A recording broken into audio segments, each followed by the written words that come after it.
ఇది ఒక దర్గా మసీదు. పొద్దున ఒక ఆవిడ ఇక్కడ అగరబత్తులు ముట్టించి కనిపిస్తుందా, అగరబత్తులు దీపం ముట్టించి పూజ చేసి వెళ్ళింది అనమాట ఒక పెద్ద ఆవిడ.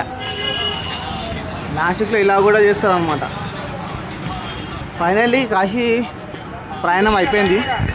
సో ఇప్పుడు మనం వచ్చేసి రామ్ మందిర్కి స్టార్ట్ అవుతున్నాము. బస్ ఆ ట్రైన్ అయితే ముందుకు వెళ్ళాక తెలిసిపోతుంది.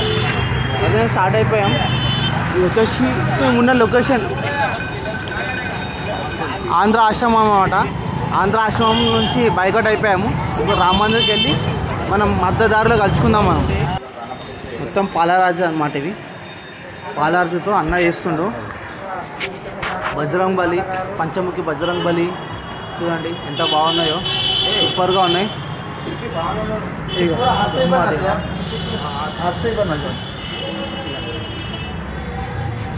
చూసుకుంటే అన్నది అనిపిస్తుంది. అన్న ఇలా చేస్తుంది చూడండి.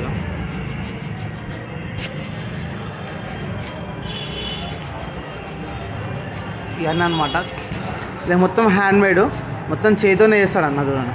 ప్రతి డిజైన్ కూడా రాయిని మొత్తం చేతితోనే డిజైన్ చేసింది ఇదంతా.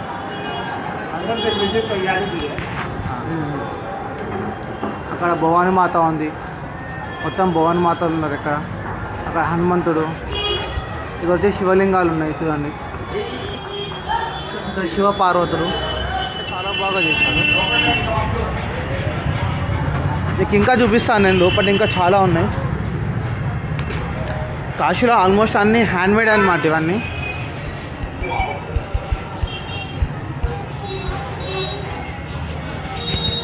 మొత్తం అబ్బా బాబా సూపర్ ఉందండి ఇదైతే. అసలు అమ్మవారిది చాలా అంటే చాలా బాగుంది, అమేజింగ్. అసలుకి ఎంత ఫినిషింగ్ కూడా చాలా నీట్గా ఉంది. ఫినిషింగ్ మాత్రం హైలైట్ అసలు. చూడండి ఒక్కసారి మీరు, చాలా నీట్ ఫినిషింగ్ ఉంది. నేనైతే లాస్ట్ టైం పాండిచేరిలో చూసా, ఇప్పుడు మళ్ళీ ఇక్కడే చూస్తున్నాను. ఎంత ఫినిషింగ్ ఇవ్వడము చాలా బాగుంది. చూసుకుంటా మొత్తం అవే అనమాట. ఇక్కడ మొత్తం పాలతో చేసేవి ఉన్నాయి. బ్యాగ్ తీసుకోమంటాను మీకు ఇంకా చూపిస్తాను నేను. బ్యాగ్ తీసుకో బయట పోయిస్తాను ఒక రాండి చెప్తాను. దానికి బరువు తక్కువైంది అంటున్నాడు చూడండి. మోస్తారు ఒకసారి.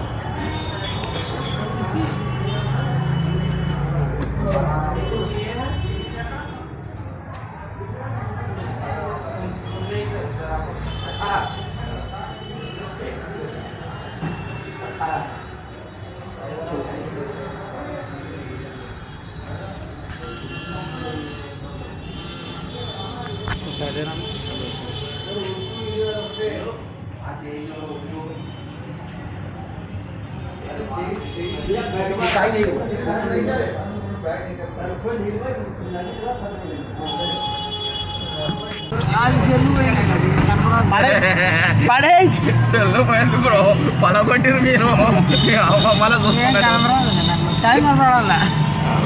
ఇలా చూడు, రూపాయలు నాశలు పడేయాలి. వీళ్ళు చూడు ఏం చూడాలి.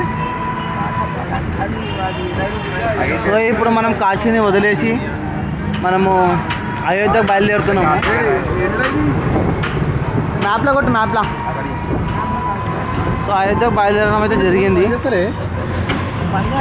అయోధ్యకు బయలుదేరుతున్నాం మనము. అయితే హైలైట్ ఏంటంటే ఇలా కాశీలో 4 డివిజన్ తీసుకున్నారు అనమాట. వీళ్ళు 4 డివిజన్ అందులో ఏ డివిజన్ చెందిన వాడు వాడే నడిపించుకుంటాడు ఆటో. వేరే డివిజన్కి వెళ్ళాలంటే లేదు. కానీ ప్రతి ఒక్క ఆటోడు 100 రూపాయల నుంచి 150 రూపాయలు అనమాట. ఎక్కడికి వెళ్ళి 150 రూపాయలు ప్రైస్ ఫిక్స్గా కాశీలో.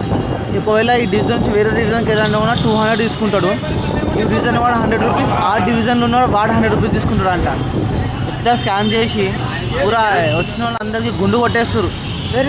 గుండు కొట్టాలంటే ఎక్కడికి వెళ్ళాలి అవసరం. కాశీకి వచ్చినా పర్లేదు, చాలా నీట్గా గుండు కొట్టి పడేస్తారు. మనం అంతా దోచేసుకుంటారు ఈ కొడుకులు, మామూలుగా కాదు. అంత కుంభమేళ బొంబాయి అంటారు. కుంభమేళ అది మహాకుంభం అనేది ఓన్లీ రీజన్ వరకే. వీళ్ళు రీజన్ వరకే మహాకుంభమేళ అంటారు. కానీ వీళ్ళు ఈ రేట్ కంటిన్యూ చేస్తారు. కుంభమేళ పేరుతో చెప్పుకొని ఇదే రేట్ని కంటిన్యూ చేస్తారు వీళ్ళు ఎట్లయినా. బాగా దోచేసుకుంటారు పైసలు మాత్రం.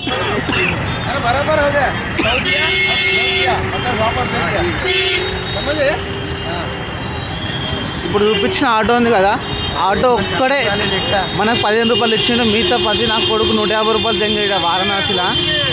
ఈ ఒక్క ఆటోడే మాకు సర్వేయర్ అని చెప్పేసి కాళ్ళు మనిషికి పర్ హెడ్ 15 రూపీస్ మాత్రం తీసుకున్నారు అనమాట. మీరు ఎప్పుడు ఎక్కడ వచ్చినా కానీ వారందరికీ మీరు సర్వేయర్ అని చెప్పేసి తీసుకోవాలంటే పర్సన్ సింగల్ పర్సన్ అనమాట. మనం ఒక నలుగురం ఉన్నామని చెప్పినామనుకో వాడు మన నలుగురు 150 రూపాయలు తీసుకుంటాడు. అదే సింగల్ అనుకో ఎక్కడికి వెళ్ళినా కాశీ మనకు 150 రూపీసే తీసుకుంటాడు అనమాట వాడు. ఇది వచ్చి వారణాసి రైల్వే స్టేషన్. చాలా బాగుంది. మన సికింద్రాబాద్ అంతే సేమ్. మన సికింద్రాబాద్ రైల్వే స్టేషన్ ఎలా ఉందో అలానే ఉంది. ఆ కార్నర్ నుంచి ఇక్కడ వరకు ఈ కార్నర్ వరకు ఉంది. ఇక్కడ చలి మాత్రం సేమ్ అంతే అసలు తగ్గట్లేదు. అదే 10 degrees సెల్సియస్ నడుస్తూనే ఉంది.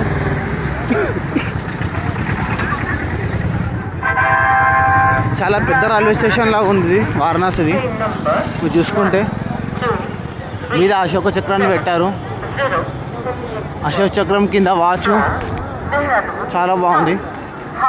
కలరింగ్ కూడా చాలా బాగా చేశారు. రామ్ మందిర్ కలర్ లాగా ఉంది. అక్కడికి వెళ్ళి మనం ట్రైన్కి ఇంకా 5 minutes ఉంది. మనం తొందరలో ట్రైన్ తీసుకొని వెళ్ళి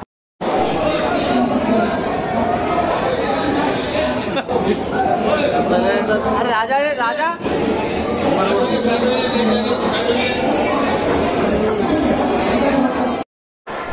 ఇప్పుడైతే నేను స్టేషన్ లోపలికి వచ్చాను. ట్రాక్ దగ్గర నుంచి నేనైతే మస్తు షాక్ అయిపోయినా.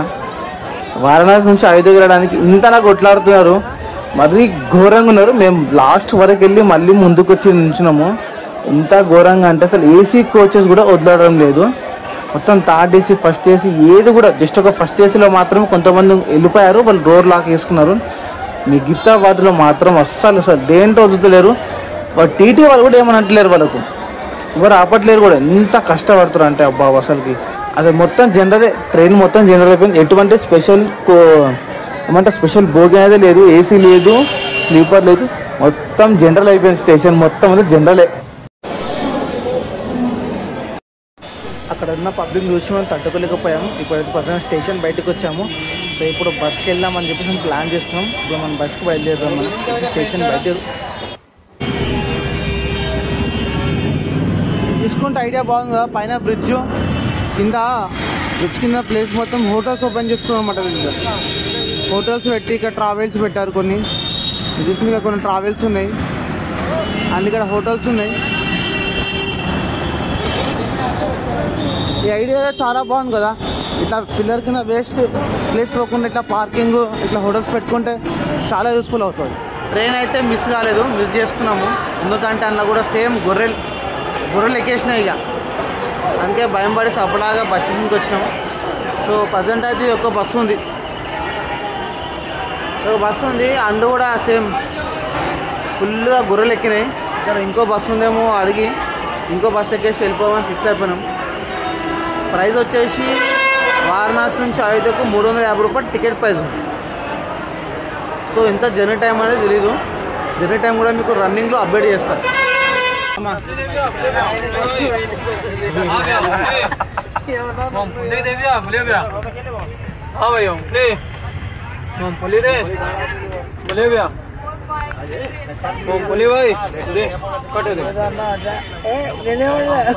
ప్రస్తుతానికి అయితే మనం బస్ ఎక్కాం. అయోధ్యకు నాన్ స్టాప్ బస్ అనమాట. డిఫరెంట్గా టికెట్ ప్రైస్ 350 రూపాయలు ఉంటుంది. సో ఇప్పుడే స్టార్ట్ అవుతుంది బస్సు. మన జర్నీ టైం వచ్చేసి 3.5 hours. సో మధ్యలో స్టాప్ ఉంటే చూద్దాం. ఇప్పుడే మా అత్తగారు కూడా కలిశారు. తనే మా అత్తగారు. ఏం కనిపించదు, కొంచెం అడ్జస్ట్ అవ్వండి. అదే